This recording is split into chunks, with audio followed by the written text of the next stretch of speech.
अभी कुछ दिन पहले ही राजू और कविता की शादी हुई थी। दोनों अपनी नई जिंदगी से बहुत खुश थे। राजू एक नए जमाने का मॉडर्न ख्याल का लड़का था, वहीं कविता गांव की संस्कारी लड़की थी।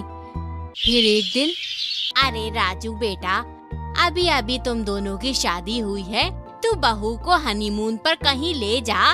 अभी से तुम दोनों इतने सीरियस हो रहे हो।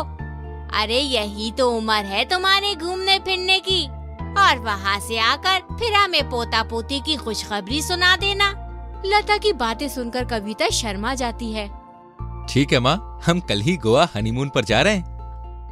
अगले ही दिन राजू और कविता हनीमून के लिए गोवा चले जाते हैं। घर पर लता और विनोद अकेले रह जाते हैं। दोनों साथ में अपना पुराना वक्त याद करते हैं और साथ में रोमांटिक बातें भी करते हैं। फिर कुछ दिन बाद कविता और राजू हनीमून से घर वापस आ जाते हैं। इधर कुछ दिन बाद लता की तबीयत खराब होने लगती है। लता और विनोद डॉक्टर के पास जाते हैं, जहां उन्हें पता चलता है कि लता प्रेग्नेंट है। ये बात सुनकर लता घबरा जाती है। फिर वो अपने बेटे राजू को बताती है। तो क्या हुआ माँ, अब तो ये सब आम बातें हैं। पर बेटा, बहू को हम ये सब कैसे बताएंगे? अरे आप उसकी फिक्र मत कीजिए, मैं बता दूंगा। राजू कविता से बोलता है। देखो कविता, माँ का पूरा ख्याल रखना, अब उनसे कोई काम मत करवाना। क्यों, क्या हो गया? तुम्हारी माँ तो बिल्कुल तंदुरुस्त है, पूरी शादी में घोड़ी की तरह नाची थी। अब उनसे कोई काम क्यों नहीं करवाना? अरे देखो, मैं कभी भी भाई बन सकता हूँ। घर में एक मेहमान आने वाला है। कौन से भाई? कौन सा मेहमान? जितने मेहमान आए थे वो तो हमारी शादी में होकर चले गए, अब फिर मेहमान आएंगे क्या? अरे छोटा सा नन्हा सा प्यारा सा। कविता अपने पति की बात को पहले तो कुछ समझ नहीं पाती, फिर थोड़ी देर के बाद उसके होश उड़ जाते हैं और कविता गुस्से में आग बबूला हो जाती है। कविता सर पर हाथ रखकर बैठ जाती है। क्या सासू माँ बनने वाली है? नहीं नहीं, अरे ये क्या बोल रहे हो? मजाक कर रहे हो ना? तुम पक्का झूठ बोल रहे हो। अरे मैं कोई झूठ नहीं बोल रहा हूँ। हे भगवान, ये किस घर में मुझसे शादी हो गई? कविता गुस्से में इधर उधर घूमने लगती है। अरे ये क्या हो गया? तुम नागिन की तरह काहे नाची जा रही हो? तुम मुझसे पूछ रहे हो कि क्या हुआ है? इतना बड़ा कांड हो गया और तुम इतने शांत भला कैसे रह सकते हो? मेरे मायके वाले सुनेंगे कि सासू माँ अपने बच्चे को जन्म देने वाली है, तो मेरी क्या इज्जत रह जाएगी? अब तो मैं किसी को मुंह नहीं दिखा सकती। अरे चुप रहो यार, ओवर एक्टिंग बंद करो। मेरी माँ प्रेग्नेंट है तो इसमें कौन सी बड़ी बात है? चलो जाकर माँ के लिए पानी गर्म कर दो, उन्हें दवा खानी है। कविता गुस्से में बड़बड़ करने लगती है। अरे तुम मधुमक्खी की तरह सिर्फ भन भन करती रहोगी या माँ के लिए पानी गर्म भी करोगी? हाँ हाँ, क्यों नहीं, यहाँ मैं तुम्हारी माँ का लल्ला ही तो पालने आई हूँ। कविता गुस्से में रसोई घर में जाकर पानी गर्म करने लगती है। तभी वहाँ ससुर जी आ जाते हैं। अरे बहू, पानी गर्म हो गया क्या? अब देखो, तुम्हें ही मम्मी जी का ख्याल रखना पड़ेगा। इस उम्र में माँ बनना आसान नहीं होता है। हाँ हाँ पता है, पर क्यों बन गई माँ? आपको थोड़ी तो समझ होनी चाहिए। आप हम लोगों को हनीमून पर भेजकर आप यहाँ रासलीला कर रहे थे। अरे बहू, कैसी बात कर रही हो? तुम्हें नहीं पसंद क्या कि तुम्हारा भी कोई देवर हो? तुम्हारा भी इस घर में मन लगा रहेगा। पापा जी, मैं आपके आगे हाथ जोड़ती हूँ, आप जाइए, मैं सासू माँ के लिए पानी लेकर आती हूँ। थोड़ी देर बाद कविता पानी गर्म करके अपनी सास के पास जाती है। लो ये पानी ले लो।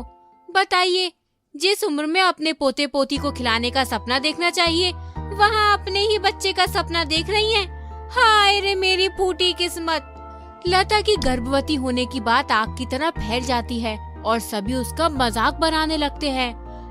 अरे चुन्नी की माँ, तुम्हें पता है कुछ? कविता की सास इस उम्र में गर्भवती हो गई है। हाँ, सुना तो मैंने भी है। बताओ क्या जमाना आ गया है? कविता की सास को इस उम्र में जवानी सूझ रही है। अरे इस उम्र में लोग दादा दादी बनते हैं। कविता की सास का पेट देखकर हमें शर्म आती है, उसे कोई शर्म नहीं आती क्या? एक दिन कविता बाजार से वापस आ रही होती है, तभी उससे एक औरत पूछती है। अरे कविता, तुम्हारी सास पेट से है क्या? कलयुग आ गया है। जिस उम्र में तुम्हें माँ बनना चाहिए उस उम्र में तुम्हारी सास माँ बन गई है। भगवान न करे अगर बेटी हो गई तो सारा शादी का खर्च तुम्हारे पति पर आ जाएगा। वो औरत कविता के कान भर देती है। कविता गुस्से में घर आती है और वो अपने पति से बातचीत करना बंद कर देती है। अपने घर वालों से परेशान होकर ससुराल छोड़कर जाने लगती है। ओ जी, मैं मैके जा रही हूँ, अब इस घर में नहीं रह सकती। तुम्हारी इज्जत नहीं है पर मेरी इज्जत मुझे बहुत प्यारी है। मैं इस तरह लोगों के ताने नहीं सुन सकती हूँ। राजू कविता को बहुत समझाता है पर कविता राजू की एक नहीं सुनती। तब राजू बोलता है, ठीक है, अगर तुम्हें मायके जाना है तो तुम जा सकती हो, मैं तुम्हें नहीं रोकूंगा। पर तुम मेरे साथ सिर्फ एक जगह चलो, वो भी बिना किसी सवाल के। चुपचाप चलो प्लीज। राजू कविता को एक हॉस्पिटल में ले जाता है जहां उसे एक 50 साल की प्रेग्नेंट औरत से मिलवाता है। वो औरत बोलती है, बेटा, मैं काफी दिनों बाद अब IVF से प्रेग्नेंट हुई हूँ। मुझे कोई शर्म नहीं है। मेरा जिस्म है, मैं जब चाहूँ तब प्रेग्नेंट हो जाऊँ। लोगों को इसमें कोई दखल अंदाजी नहीं करनी चाहिए। पर ये समाज वाले हैं कि हर बात पर उन्हें तकलीफ होती है। पहले लोग जब लव मैरिज करते थे तो प्रॉब्लम थी, अब देखो लव मैरिज कितनी आम बात हो गई है। कविता को समझ में आ जाता है कि गर्भवती होना तो औरत के लिए गर्व की बात होती है। उसे अपनी गलती का एहसास होता है। फिर वो घर जाकर अपनी सास की खूब मन लगाकर खिदमत करती है और जब कोई कुछ बोलता है तो कविता उसे मुंह तोड़ जवाब देती है। ऐसे ही दिन बीत जाते हैं। कविता की माँ को पता चलता है कि कविता की सास प्रेग्नेंट है तो गुस्से में कविता की माँ कविता के घर आती है। कहाँ है तेरी सास? जरा मुझे उनसे बात करनी है। माँ, मेरी बात तो सुनो। चुप, बिल्कुल कुछ मत बोलना। आज हमारी नाक कटाने के लिए हमसे रिश्ता जोड़ा था क्या?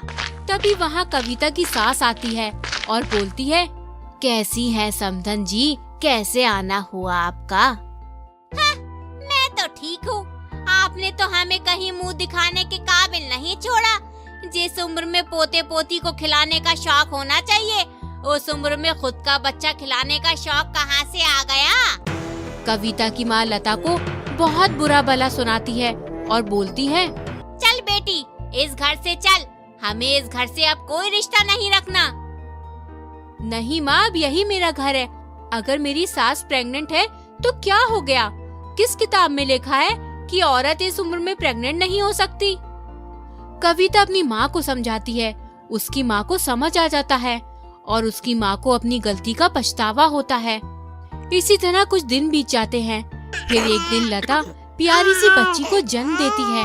राजू अपनी बहन को गोद में लेकर बहुत खुश होता है। ओ जी, जरा मुझे भी तो अपनी नन्ही सी नन को हाथ में दीजिए ना, मैं भी तो खिलाऊंगी इसे। इसी तरह वो सभी हंसी खुशी रहने लगते हैं।